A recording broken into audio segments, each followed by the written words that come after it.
नमस्कार, आदाब, अस्सलाम वालेकुम। मैं हूं मंजर आलम, आप देख रहे हैं रियल न्यूज़।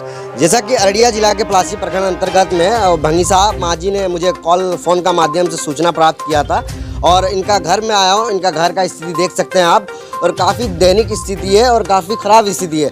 तो जैसा कि इनके साथ फ्रॉड हो गया है। कैसा कि फ्रॉड, आधार कार्ड बनाने का नाम से फिंगर लिया और इनका लड़का का एक आँख नहीं है बेचारे का, जो कि नहीं बन रहा था उनका आधार कार्ड, और दर दर ठोकर खा रहे थे आधार कार्ड बनने के लिए। क्योंकि भारत देश में रहेंगे तो सरकार ऐसा नियम निकाल दिया है कि आधार कार्ड होना ज़रूरी है। अगर आप आधार कार्ड नहीं है आपके पास तो आपको बांग्लादेशी घोषित कर देगा।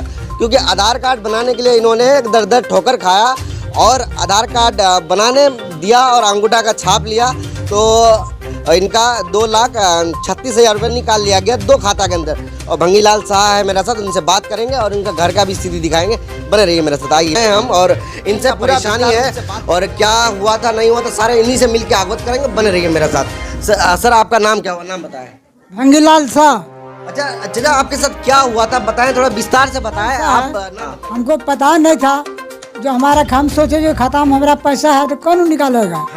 हम अचानक हमको जरूरी पड़ गया, हम बैंक गए, हम डिटेल 30,000 का भर कर दिए, जो पैसा उठा लेंगे। अच्छा, आपका पैसा कितना फ्रॉड हुआ है खाता से? खाता से 2,36,000।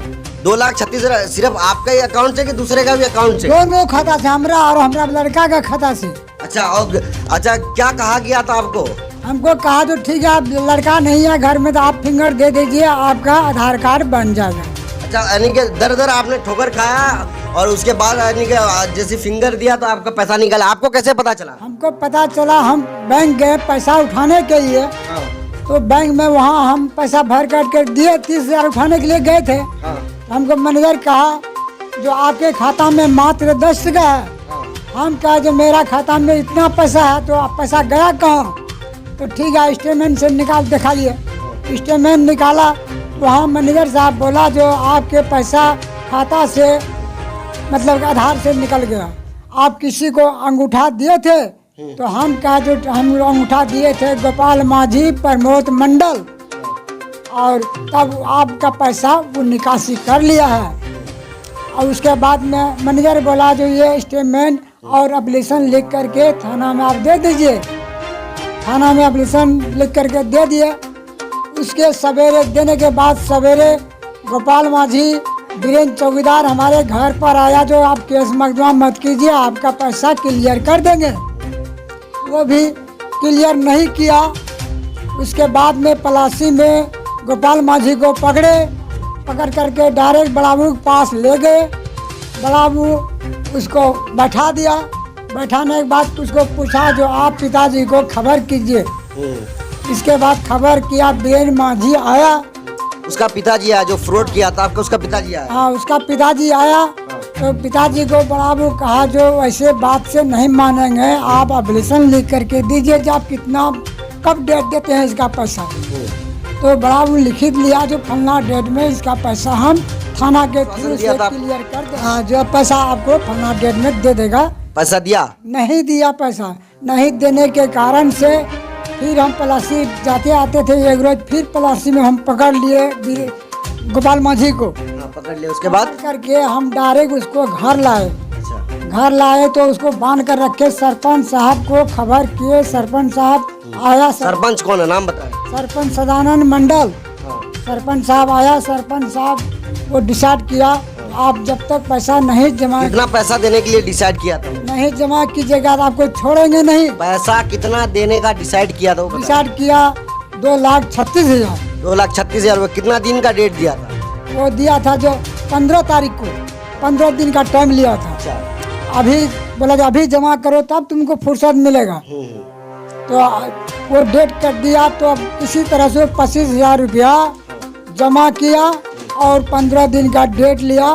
तो फिर 15 दिन के बाद 25,000 रुपया जमा करेंगे। और शेष राशि जो बता था वो बचा है, वो दिया? नहीं, और कुछ नहीं दिया। हम अभी सारा कागज दिखाए, सब कुछ उसको कहे हम। तो बड़ा से बात किया जो देखिए हसनपुर का भंगीलाल साहब को आप दौड़ाते दौड़ाते आपका उसका चप्पल खिया गया। अच्छा, आप अलग से कभी बड़ाऊ से बात किए हैं आप?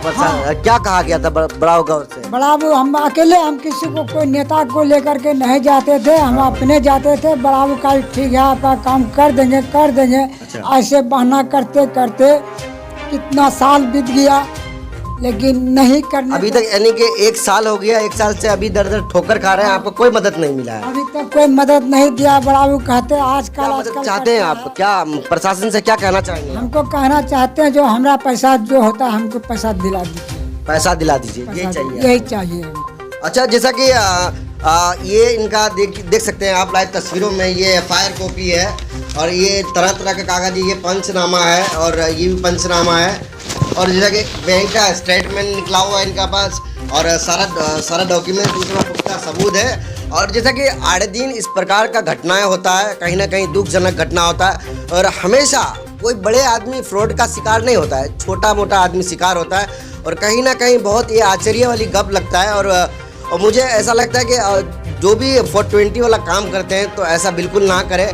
और इनका इस पैसा 2,36,000 का सदमे में इनका घर उजड़ गया। इनकी जो बीवी थी उसका सदमा में उनकी बीवी देहांत हो गया। आपका बीवी कैसे इंतकाल हो? ये पैसा के सोच से उसका शरीर खत्म, मर गया वो पैसा की चिंता से। और जैसा कि मुझे काफ़ी दुख होता है और ये प्रशासन से भी मैं अनुरोध मैं पीड़ित परिवार के तरफ से कहना चाहूँगा कि इस प्रकार का मैटर होता है तो संज्ञान में लीजिए कि दूसरे आदमी को इस प्रकार का हरकत ना करें। और मैं मेरा यहाँ से वीडियो खत्म हो। जय हिंद, वंदे मातरम।